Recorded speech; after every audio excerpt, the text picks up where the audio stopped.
Hi, today I'd like to talk to you about one of my favorite units when I create stars in my quilts, which is I like to call a combination unit. It has a couple different names. You might see it called a Y block, you might see it called a triple tri-square.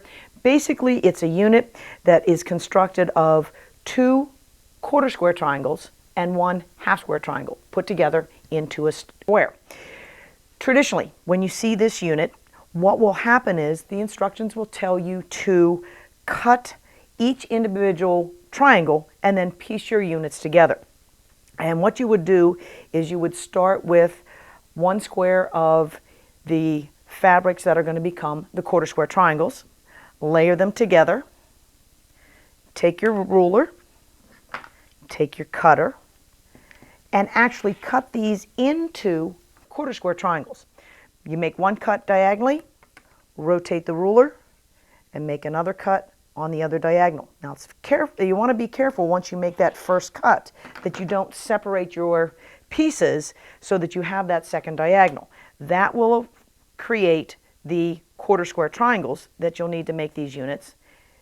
What you'll do to make this one is to take a square, and you'd actually take a pair of squares to be able to do this, and cut that in half on 1 diagonal, and then you would be able to create a combination unit by simply arranging your pieces like this, stitching your 2 quarter square triangles together first, making a pair of them, and then adding your half square triangle to that to create your unit.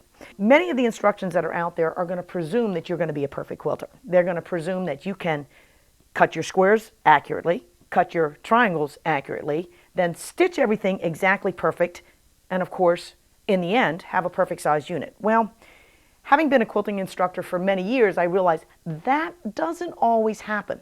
So usually what I recommend is that you start with the squares slightly larger than they need to be. I bump my squares up 1/4 of an inch from the instructions that are given in most books and patterns and magazines.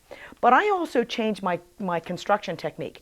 I actually like to construct my pieces and stitch them before I cut them into triangles so that I don't have triangle points to be feeding through my machine, and I don't have an unsecured bias that I'm actually stitching on.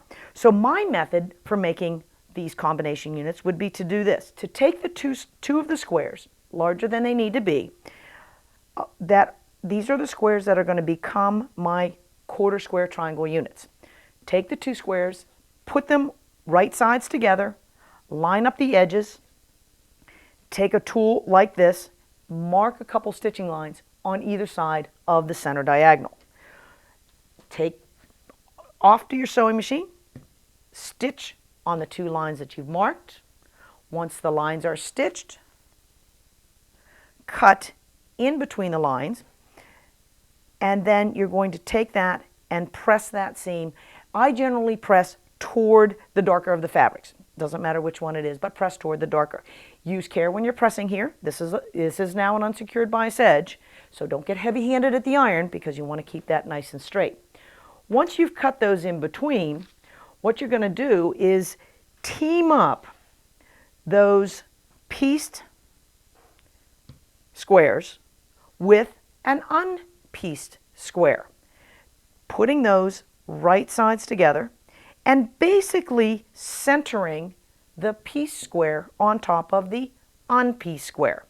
Once you have it centered, take your magic wand or some similar type tool and actually mark those stitching lines. Now when you mark the stitching lines, the only thing you really have to pay attention to are making sure that the center line of your seam guide is right on the corners of the pieced square.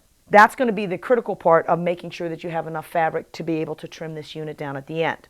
So you mark your stitching lines, head to your sewing machine yet again, stitch on the 2 lines that you've marked, cut in between the lines that you've stitched on. What that's going to do when you press, and I generally press toward the large triangle at this point, you are going to actually produce 2 of these, what I call combination units. The problem is, well, not the problem, but the issue that happens when you construct this way as opposed to cutting individual triangles is that the units that you create actually are mirror images of each other. Now, sometimes that can present a problem if you only want this type of unit to create the blocks for your particular quilt. One of the solutions that I do is I create my units and actually make the mirror images. I use one unit to build my blocks for the center of my quilt, and then I'll frequently use the mirror image unit to create a border around the outside of my quilt. It makes for a very nice, interesting quilt design.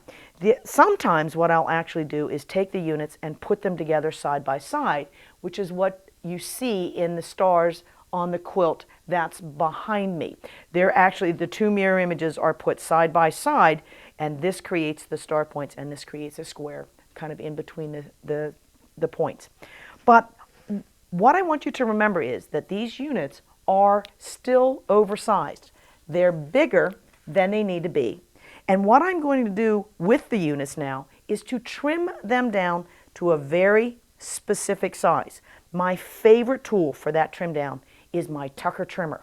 It's a tool that is actually designed so that I can quickly and easily line up diagonal guidelines that I built into the tool with the diagonal seam lines that are on my block.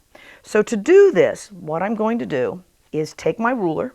I'm going to put the 3.5 inch mark on the one diagonal. So as we see here, I've got one diagonal that's going to line up with one of the diagonal seams. And then my size diagonal for the size block that I want to end up with is going to end up being on the other seam.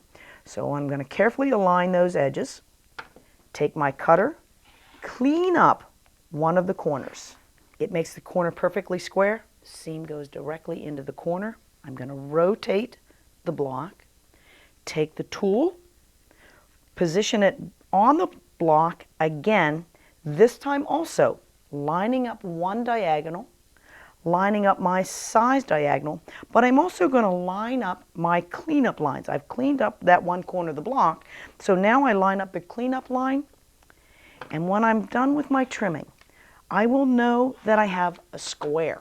What will happen is that you'll have a square that's perfectly square, that's exactly the size you want it, and every seam will go directly into every corner. This tool is a valuable tool when you go to create your hourglass units or your combination units. You can purchase this at your local quilt shop, or you can get it directly from us at our website. I hope that this little lesson is going to help put stars in your quilts, and I'm hoping that you enjoy the tool when you get it in your hands.